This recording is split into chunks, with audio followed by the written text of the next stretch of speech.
This is TLV1.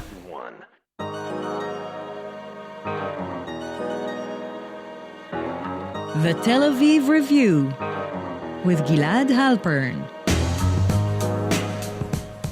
Hello and welcome to the Tel Aviv Review, a program dedicated to the word, to the thought and to debate.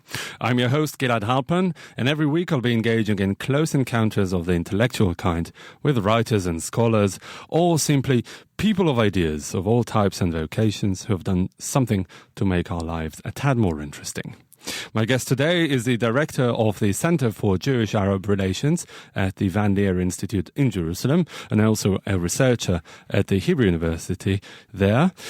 He is the author of a new book entitled The Creation of Israeli Arabic, Security and Politics in Arabic Studies in Israel, that was recently published by Palgrave Macmillan. Dr. Yonatan Mendel, hello and welcome to the Tel Aviv Review. Hello. So the Arabic language is an official language in Israel. It is the mother tongue of a significant chunk of the population, Israeli Arabs as well as some Mizrahi Jews.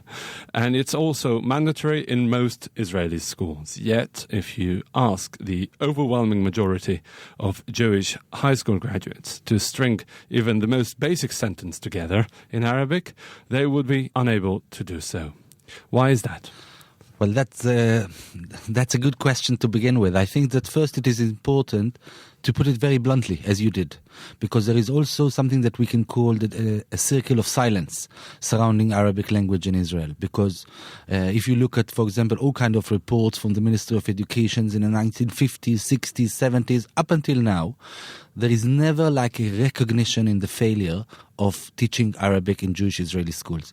And obviously, since I wrote the book, so I was also criticized, especially by the system or by the establishment, by people who are in charge of Arabic studies in Israel, who were saying, actually, we are doing very well. There are 3.2% who are actually studying Arabic for the Bagrut, for the final exams. There are actually more students who are taking one unit in Arabic studies. So instead of saying that, first, is it good that 3.2% of Israelis actually can go to the Bagrut exam in Arabic and they don't know Arabic at all? Is it our expectation? Is this our goal? Is this something that we consider as success? So I think that it is very important to begin our discussion and to say, first, the status of Arabic in Israeli society is very, very low. First and foremost, within the Jewish Israeli society, it is a language that is associated with fear, with hatred, with the enemy, with a low culture. Secondly, it is a language that is hardly spoken. Even those who are studying Arabic, let's say from the 7th grade until the 12th grade, will study it in a very philological, passive, almost as a language that needs to be decoded. And at the end of the day, when they finish their study, they cannot make one sentence in Arabic. So I think it is important to begin by this very, very gloomy situation in which Arabic is an official language in Israel, but it is not treated as official at all. But maybe the educational establishment treats the question differently altogether. As you say, they don't recognize their failure, maybe because they set different goals. Maybe giving students the basic skills, the oral skills, or the communication skills in Arabic is not what they're after.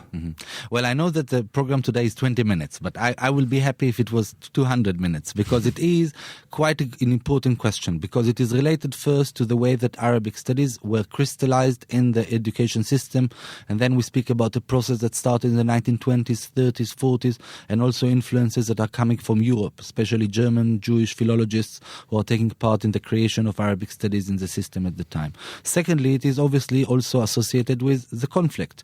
And within the conflict, it was very obvious that especially in the 1940s and let alone in the 1950s and 60s, Arabic was more and more connected to Israeli national security. And when it became connected to Israeli national security, it lost a lot of its cultural associations. It lost a lot of its Arab-Palestinian actors, which means that when, for example, in the book, I look at the education committees in the 1950s, 60s, 70s, you see that all of the people who actually sit there have Arabic as either second or third or non-language, which means that Arab Palestinian citizens of Israel who speaks Arabic as a first language are not treated as an actor that can write a textbook in Arabic, are not treated as an actor that can take part in a committee about how Arabic should be taught. He's not treated as an actor that can be actually an Arabic teacher in class. So we are speaking about a distancing of the Jewish Israeli society of the Arabic language. So were these early Arabic educators all Jews? What was the role of Mizrahi Jews who came from Arab lands, and for many of them Arabic was the first language, but they didn't have that national component of being the enemy? Were they tacked on, or was it a predominantly Ashkenazi endeavor? Mm-hmm. Well, it's a good question, because I think that in my book I do speak about the process of Ashkenazization of Arabic language, especially because, when you speak about the Mizrahi Jews, so when we look at, for example, the 1940s, there is a real anger of the Mizrahi Jewish community in the country, that were actually people who were born in the country, who spoke Arabic as a first language or knew Arabic very well, and who felt that the national project is being hijacked, so to speak, or is being dominantly led by Ashkenazi Jews. And as we all know, it is also not a secret that Chaim Weizmann and Herzl and David Ben-Gurion and Jabotinsky were not of Iraqi or Syrian or Iranian. Did any of them speak Arabic, by the way? The only person that was kind of showing more interest in the Arabic language and knew Arabic better is Moshe Sharet. And even though he wasn't of Arab origin, and in Avi Schleim's book, The Iron Wall, he actually focuses on the image of Moshe Sharet, and he says how different he was from the other Zionist. And that also affected his politics, right? And it is also affected of politics. But then coming back to the Mizrahi community, and again, we need to speak about the big wave of immigration to the country, 1950s and then again 1960s, from countries that actually Jews were very fluent in Arabic language. For example, Iraqi Jews from 1951 onward. So they are coming into a country in which the Jews are actually fighting the Arabs. And the whole idea about a Jewish-Arab identity, al-Yahud al-Arabi, and slogans that were at the time popular, let's say, in Iraq in the 1920s and 1930s. إحنا عرب قبل من إحنا يهود. We are Arab before we are even Jews. Were not even imaginable in Israel in the 1950s. This idea that a Jew is also an Arab wasn't imaginable in a situation in which the Jews are actually fighting the Arab, and the two are on a zero-sum game. And I think that it was then that there was also a distancing of the Arabic language and Arab culture, not only by the Ashkenazi Jews or the Israeli society, but also by Mizrahi communities themselves. There are a few researchers that have been conducted about this topic that shows that despite the fact that Arabic is an official language, and despite that Arabic is a lingua franca in Israel, and despite the fact that unlike other languages, it's actually connected to the Jewish religion and to Hebrew language, Semitically connected. The second generation and third generation of Mizrahi Jews did not want to have anything to do with Arabic language, especially because they were suspected, so to speak. But what about the first generation, say all the immigrants from Iraq and other countries? Were they predominantly the corpus of Arabic teachers in the 50s and 60s, or were they marginalized because they didn't fit in with the Ashkenazi establishment? In the 1950s and 60s, I would say that there was a considerable part of the Arabic teacher in the Jewish education system were actually teachers from Iraq and from Syria. I mean, Jewish Iraqis and Jewish Egyptians. But first, they have to teach according to the curriculum. And if the curriculum focuses, for example, on literary Arabic and modern standard Arabic, and not on any active skills of the language, it is already, this is the boundaries in which they need to operate. Secondly, it was in a way, and especially when you look at the way that Arabic was taught in the 1950s and 1950s, there was a big fear of the Arab other, of the Arab enemy. And then there was a decision, for example, that Arabic should be taught in a Jewish enclave or in a Jewish, so to speak, protected space. And there is a few quotes that I quote in my book about how Arabic should be taught as a sentiment-free language, which means we are fighting the Arabs. We cannot teach it as a language of culture, as a language of education, as a language of prosperity, as the language of peace, as a language of... It is very much needed in order to preserve and in order to serve Israeli national security. So there was I would say there was something that was even bigger than Mizrahi Jewish culture, because first Mizrahi Jewish culture had to be adapted into a new society in which Arabs were not celebrated and Arab culture was not celebrated, and this kind of the creation of Israeli culture was very much also Ashkenazi in nature, or at least rejected or disregarded its Arab ingredients. But more than this, I would say that it was a field that was, especially, for example, in the 1950s, was already very, very Jewish. And when I say very Jewish in the 1950s, I mean very Zionist. And then the Zionist project was obviously not part of the Arab dream. Yeah. So you already have a creation of a field that, unlike other, for example, foreign languages, that the language should actually allow you to have better understanding with the speakers of that language. Let's take English, for example, or French, for example, here in Israel. So people who study French actually have in mind maybe visiting Paris, and people who are studying English maybe have in mind to have a job with real human beings in which they can speak English with. So people who study Arabic in Israel, and this is very blunt and also very direct, they do it because they want to serve in the military intelligence.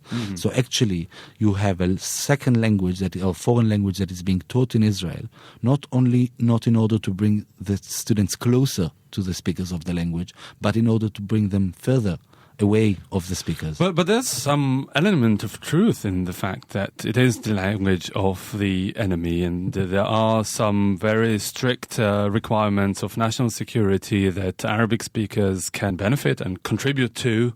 The criticism is fine and dandy on a theoretical level, but at the end of the day, the security establishment needs hundreds of high school graduates who are proficient in Arabic to pursue their goals.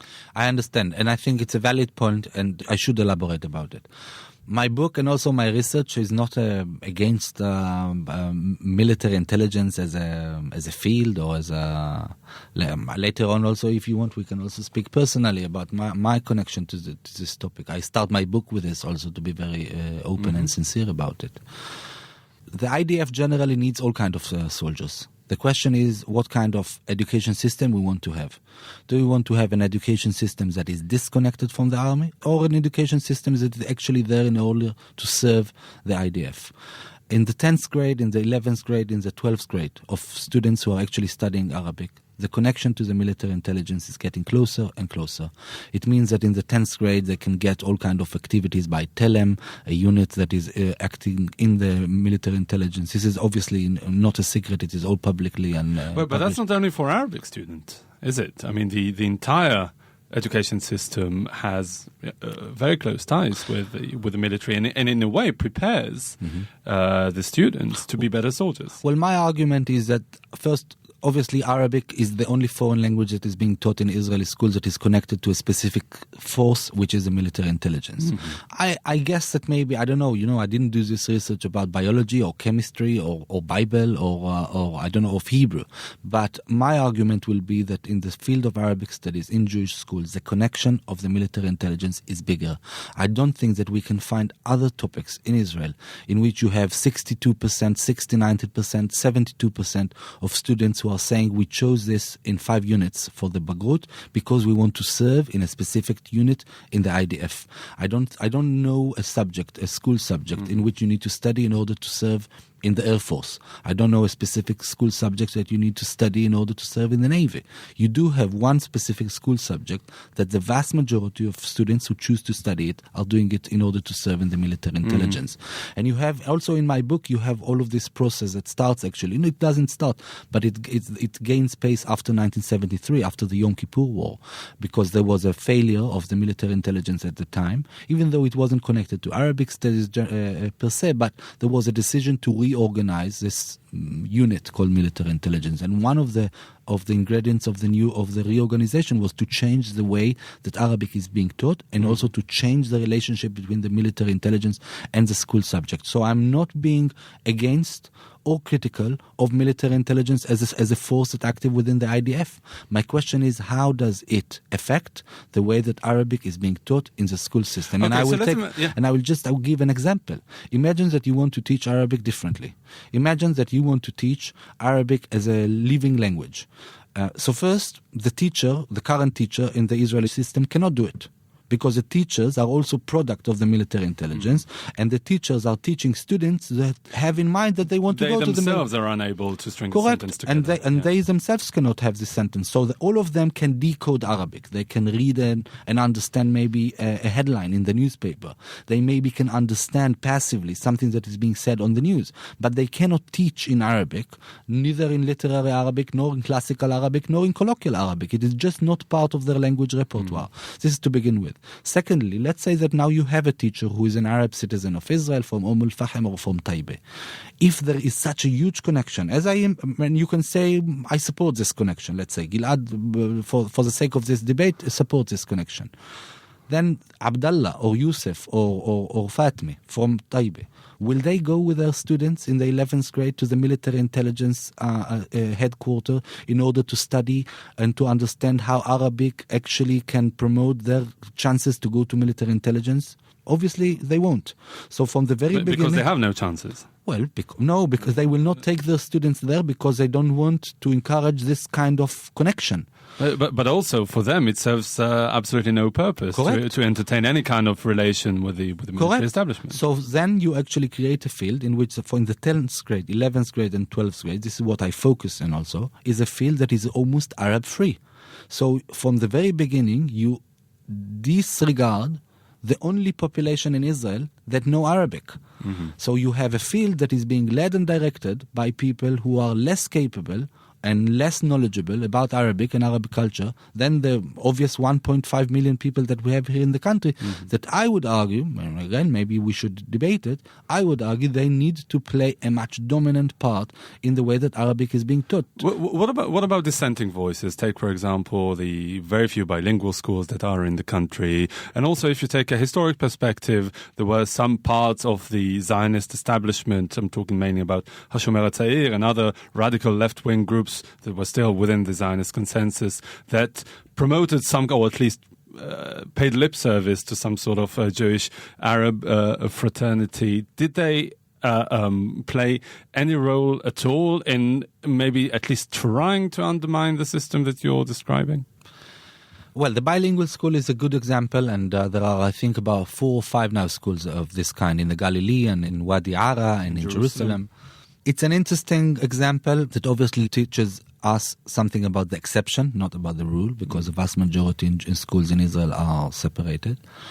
But it can serve as a model for, But then I will say that even there is something that needs to be said about the knowledge of Arabic. The status of Arabic generally in Israel is very low, as I began with. And when you look at the bilingual school in which students are studying it equally, and you look at the students, I don't know, when they are 10 or 15 or 18, you see that all of the Arab school children in the bilingual school are fluent in Hebrew. Then when you look at the Jewish children in those schools, and you can see that they understand Arabic, maybe they can speak a bit of Arabic, but they are still definitely not as fluent in Arabic as the other way around. And it is because we have 2 official languages in Israel, but one of them is much more dominant than the other one. I would say that I support the bilingual school for another reason that is maybe language related, that for them Arabic is also connected to human beings who speak Arabic. It will be connected to friendship. It will be connected, to homework. It will be connected to a book. In the Israeli Jewish education system, Arabic is hardly connected to these kind of positive interactions with Arab people. Myself, I always like to tell this story, even though I'm not very proud of it, that I studied Arabic from the 5th grade. So 5th grade, 6th grade, then 7th, 8th, 9th, I chose Arabic. 10th, 11th, 12th, I studied it for 5 units. Then I did a military service that has something to do with Arabic. So it is also, so altogether maybe 10 or 11 years of me studying Arabic without knowing Arabs. Mm-hmm. And this is a country that we have 1/5 of the population who is Arab. So how come that we created kind of this enclave in which Arabic is so disconnected from the Arab world? And I understand that it's very difficult to take Jewish Israeli students to visit Beirut or Damascus.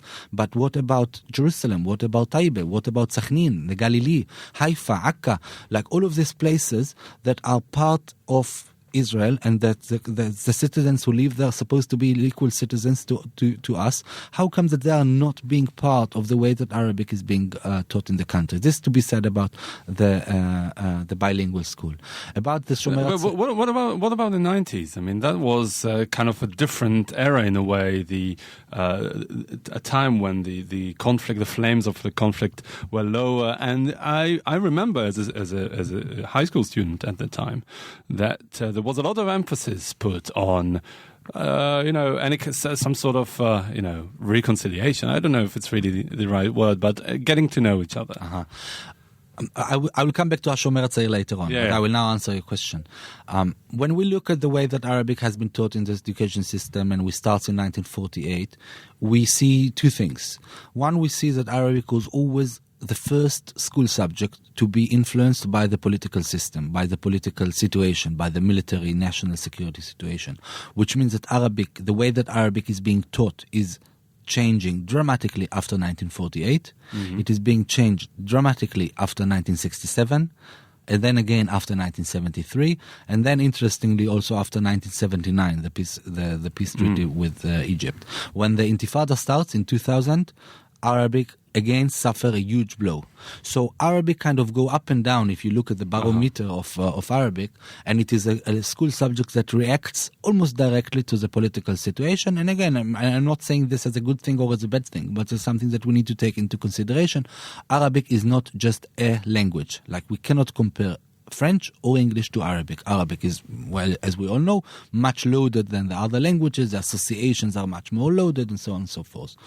So this is kind of generally. Mm-hmm. Secondly, there was never a revolution made in the way that Arabic is being taught. So despite this kind of fluctuations, there was never a revolution made in the way that Arabic is being taught. There was never like a decision that Arabic should be a mandatory school subject from the 3rd grade until the 12th grade. This never happened. It was never decided that Arabic should be taught also by Arab teachers, like as a mandatory rule. It was never decided that Arabic should also be language of instruction, that students should be also dedicate time to this, that they will study their official language in order to communicate, not only in order to decode. This was never kind of made. So despite the fact that maybe motivation sometimes was very, very low, 2000, the Intifada as an example, and sometimes very, very high. After 1967, for example, there was a belief that maybe this kind of new situation is going to give us peace. And also 1993 and 1994, as you mentioned, the Oslo Accords and then the peace agreement with Jordan. So you did have more motivation to study the language. It wasn't implemented in reality. And I think this is another thing that is important to say in Arabic. You hear a lot of people who are saying, I cannot believe it that I studied Arabic and I cannot say a word. You hear politicians are saying, well, some of them are being against Arabic, but I would say the considerable part, or more than half, would say it is a failure. We cannot live in the heart of the Middle East without speaking Arabic. We cannot allow only 1% of the population. For whatever the reason is, either to get to know the Arabs better, or at least, know the enemy. Yes, the situation that only 1% of Jews can understand a book or a newspaper in Arabic is not good for a country that is located in the heart of the Middle East, that they want to understand its neighbors and hopefully also wants to live. Okay, Yoni, I have to cut you, let's go to the Hashomer Hatzair, because we're running out of time. Hashomer Hatzair is a good example, because there is an institution called Gilad Haviva. Gilad Haviva, it's also an institution that I study in my book together with Ulpan Akiva, which is part of the Hashomer Hatzair kind of philosophy or idea. And the whole idea about teaching Arabic there from the 1960s, 1970s is in Arabic in order to get to know your neighbor. Arabic is a tool for peace, coexistence, and so on and so forth. Very, very positive, and I would say also very genuine. Like, I'm not being critical or cynical about it at all. But then there is something that is happening also there.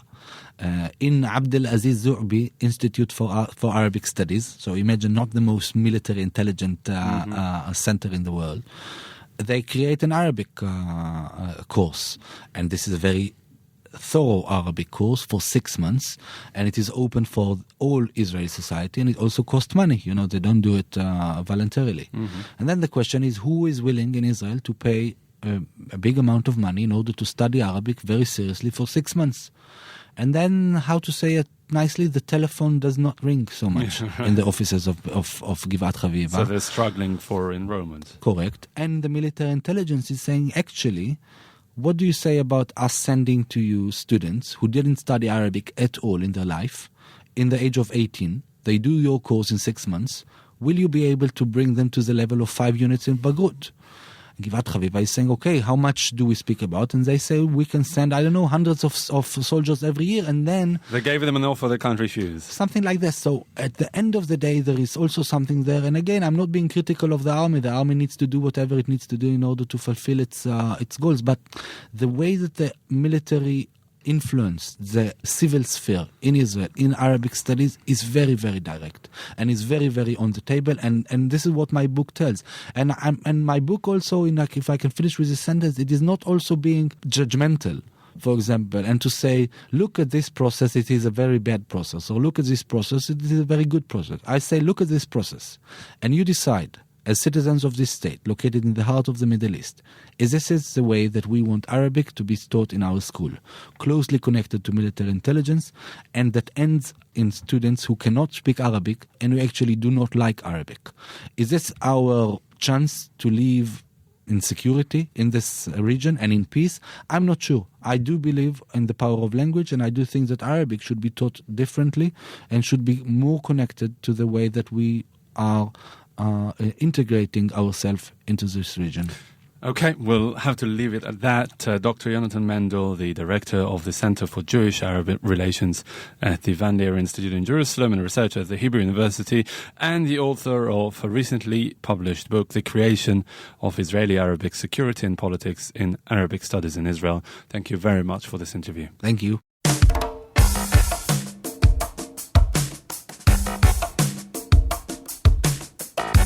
That brings us to the end of our show today. Thank you very much for listening. Also, big thanks to Alex Benish, the technical producer of this show.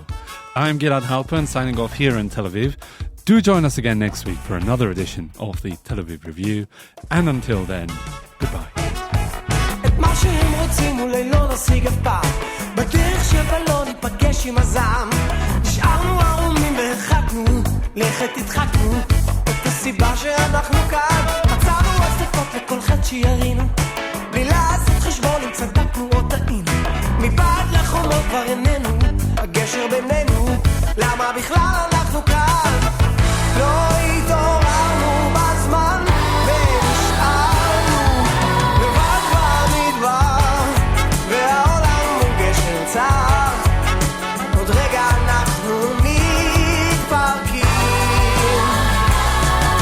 לבד במדבר רק הרוח בלמקה שומרת אותנו מחובקים